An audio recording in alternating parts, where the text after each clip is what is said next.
Dear sisters and brothers in Christ, if someone asks you, choose one parable which describes well the Christianity, do not be hesitant to choose the parable of the mustard seed.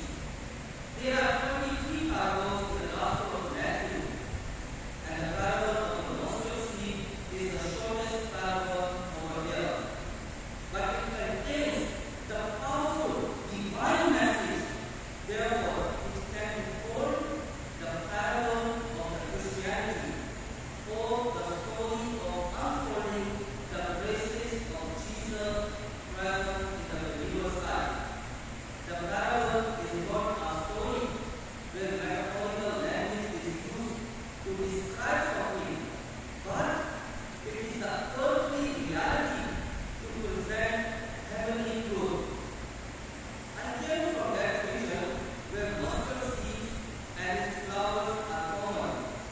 You can say they are part of the daily life, such as the beautiful yellow mustard flowers among the green branches.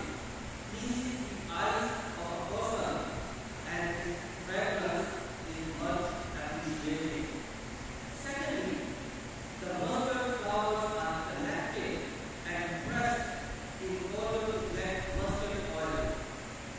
And thirdly and finally, the mustard flower and its branches are cooked with fresh fish during the rainy season. Believe me, masala pia. All in all, mustard seed is the blessing of the people.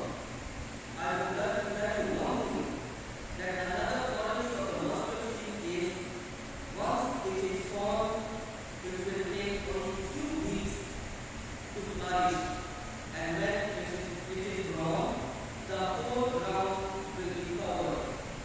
In brief, the